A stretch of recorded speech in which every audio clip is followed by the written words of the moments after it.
Hello, I am Bjorn, and today we are doing something a little bit different than we usually do on this channel. Today, I am counting down top 5 things I think should be adapted into a movie or a TV show. Now, these aren't things I'm currently adapting or am planning to adapt, so don't expect to see things like Deadlands on here, even though they rightfully would be on my normal list. These are things I haven't talked about and don't plan on talking about that I think would make an awesome movie or a TV show if adapted. This list is in no particular order, so it's not actually a top 5 list. I'm just using the 5 list as a convenient way to store this. Alright, well let's go ahead and talk about number 5. Now, number 5 is something called Mystery Flesh Pit. For those who have never heard of Mystery Flesh Pit National Park, it is a online story / ARG, I'm not actually quite sure, which describes in detail the adventures of a national park built inside of a gigantic organism discovered somewhere in Texas. They build trails through its innards. It's so large that people can go inside of it, and there is flora and fauna that grows inside of this creature because it's so large. As you might guess, this doesn't exactly go 100% correctly, and there are some pretty dramatic downsides. Those who have heard of this story probably know what the movie would be about, and it's the near the end of the tale of the Flesh Pit. There's a link to, I think it's the Wendigoon video.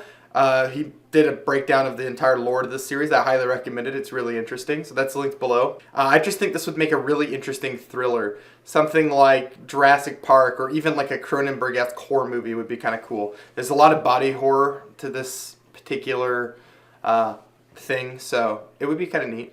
You know, the more I'm thinking about Mystery Flesh Pit, I said I wasn't going to adapt anything on here, but I might make a Mystery Flesh Pit writing a movie for my channel at some point, because it's a really cool world. I like it. It fits into my kind of genre of choice, you know, horror, thriller, fantasy, stuff like that. I really like all that stuff. So, you know, maybe we'll put a pin. We're going to put a little pin in Mystery Flesh Pit. That might pop up on my channel at some point. All right, number 4, we've got The Lies of Locke Lamora. The Lies of Locke Lamora is a novel, a fantasy novel. There's going to be a common trend on this list. I really like fantasy stuff, so you're going to see a lot of it on here. Locke Lamora is about a young urchin boy named, well, you guessed it, Locke Lamora, who tries to con a man into this very complex scheme involving wine and civil wars that goes radically out of control. It's a really excellent book. I think it's the debut novel for the author. And it starts the Gentleman Bastards series of novels, which are all great so far. I've read every single one. The newest one is coming out soon. I highly recommend this book. I don't really want to talk much about it because to do so would be spoilers. And there are some really good spoilers in this first book. It's great. Every subsequent book has been great. And it's prime for TV adaptation. I don't know why this one hasn't been tapped yet. As far as I'm aware, someone like Warner Brothers owns the rights to this, and they've owned it since the book debuted, and yet they've never done anything with it, which is bizarre because, again, this is a slam dunk. This is an excellent adaptation just waiting to be done. It's a heist story in a fantasy setting, executed extremely well. It's got lots of the, you know, classic con artist tropes you like, but done in a way that makes them interesting. It's got great character work and an extremely interesting world, too, which I haven't even dove into the world of Camor, but it's very interesting. Highly recommend this. Amazon link to the novel is in the description. Up next, we got ourselves a video game. I haven't talked about video games much on this channel, but I happen to be fond of them, much like I'm fond of books, even though I don't talk about books much on this channel. The first video game on this list, I think the only one, as far as I'm aware, is BioShock. Now, I sure as hell ain't going to be the one to do this. This game is a masterpiece. It's one of the best stories ever told in video game format. And needless to say, I think BioShock Infinite might be my favorite video game of all time. I really like BioShock Infinite, but it's really hard to pick a favorite book or a favorite game of all time. It's just something that's really difficult. But if it is, it's probably BioShock 3.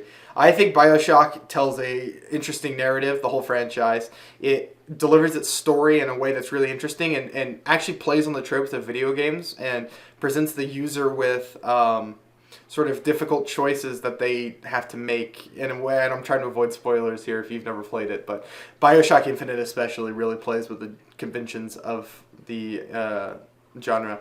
I would recommend playing BioShock 1 and then BioShock Infinite. I remember not really being that fond of BioShock 2. It felt like kind of a retread of 1.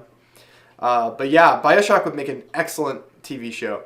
The thing with it is, though, is it would have to be adapted very carefully. And I would have said that it was probably impossible to adapt a BioShock thing, but then The Last of Us show came out, and it was really great. And so now I'm wondering, maybe there is a chance that you could do a BioShock show well. It's visually awesome, its world is cool, its narrative is interesting, so there you go, BioShock. Try it. Not me, though. I ain't gonna take that risk. If I fuck up BioShock, everyone would hate me. I'm not even gonna touch that with a 10-yard pole. Get someone talented on it, not me. All right, I think we're on, what is this? Hold on, we did Lamora, Flush Pit, so this is 2. Number 2, we've already dropped the numbered list. Oh my god, it's falling apart. The whole video is falling apart, and what a mess. Well, number 2, we're going to do Red Rising. Red Rising is a sci-fi novel by Pierce Brown, and I want to say this one's kind of controversial on the internet, like people either love it or hate it.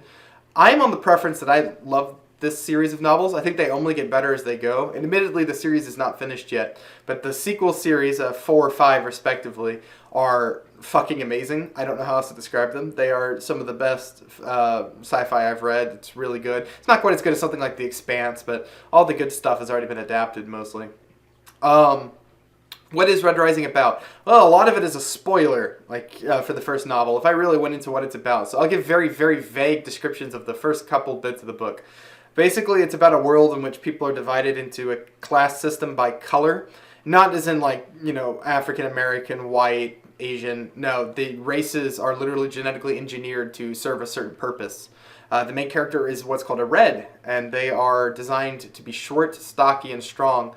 And they dig out big mines on the surface of Mars in order to harvest ore they're using to terraform the surface. And the main character is one of these miners. That's literally all I'm going to say about the series. I recommend this one. I think there is a TV show in the works for this. I've looked into it just recently, and so hopefully that's good. I like this franchise, especially the later books. There's some contrivances that you could fix, some things that you might want to tweak for a TV show to fix some of the mistakes of specifically the end of the 3rd book. There's a little bit of some contrivancy there, so you might want to kind of fix it. But the 4th and 5th books, if they could ever get that far, are really great. I very much like them. They're brutal. They kill tons of characters. I'd compare them to stuff like Game of Thrones. It's, not quite that good, but it's pretty brutal. So my number 1 pick, and I know I said this numbered list isn't in any particular order, but this is the number 1 thing I would love to see. It's The Cosmere by Brandon Sanderson. More fantasy. I'm sorry, people. I have a genre preference. The Cosmere, if you've never heard of it, is the greatest fucking thing since sliced bread. This is a series of fantasy novels that are set in the same universe. And so far they've been rather sparsely connected, and now they're starting to become more and more connected.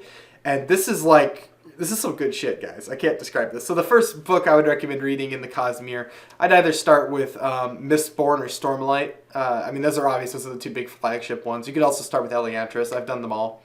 But I'm going to say for this list, it's Mistborn. Mistborn is the greatest thing ever. I love it. It's my favorite, maybe my favorite book ever written. I am a huge Brandon Sanderson fan. So what is Mistborn about, you might be asking? I've never heard of Mistborn. What is this?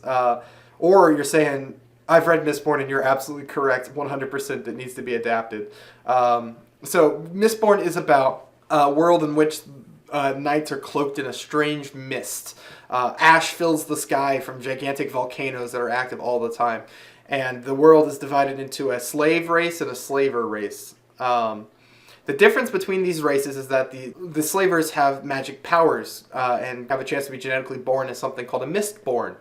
And Mistborns have the ability to consume different metals and burn them inside their stomach to release magic powers. All sorts of different things. I won't really get into it here, but there's like 9 or 10 different powers they can unleash by burning metal in their stomach. And for 1,000 years, a man called the Lord Ruler presided over all of it. This sort of immortal demigod among men who has kept the races divided and is all powerful. And the story follows a set of slaves who have, due to interbreedings between these slaves and the masters, which are the magic powers have started to appear inside of the slaves, who form a coup, a rebellion, if you will, against the Lord Ruler. And this novel is about that. It's fucking awesome. The first book is great, the second book is great, the third book is great, the sequel series is great, and Stormlight might even be better. We'll have to see how Stormlight ends. This whole franchise is fucking awesome. Brandon Sanderson, the author, implied on his YouTube channel that there is a movie being made right now, a big budget movie. And if so, that's just a slam dunk, man. This has got everything they want. It's a cinematic universe in the making. It's an interesting world. It's got great characters. It's got really good twists. It's the best of the modern fantasy genre as far as like beginner stuff, like things that you're going to find for beginners. So that's it. That's my list. These are the things I'd want to see. There's some more things. I might make a sequel to this with some more things I want to adapt. These are things either that I like. I'm not usually going to adapt a book to my channel because like I'd just be spoiling the book and telling the story. When you see something in a movie, it's different than a pitch. A pitch has to be based on something that's like, you know, not got a set story. Something like tabletop games, comic books, things you pull elements from and make your own story. These are not those, except for Mystery Flush Pit. Put a pin in that. We might be coming back to that. Yeah, so these are my lists. If you have a thing that you'd like to see adapted, let me know in the comments below, and I'll see if I agree or not. I might disagree. If I disagree, I'm going to let you know. I'm going to tell you that you're wrong and that you're stupid and that you should cry about it. That's right. I'm a bully. Alright guys, remember to like and subscribe if you enjoyed the video. I know that's kind of a cliche thing to say at this point, but thanks for watching and have a good day.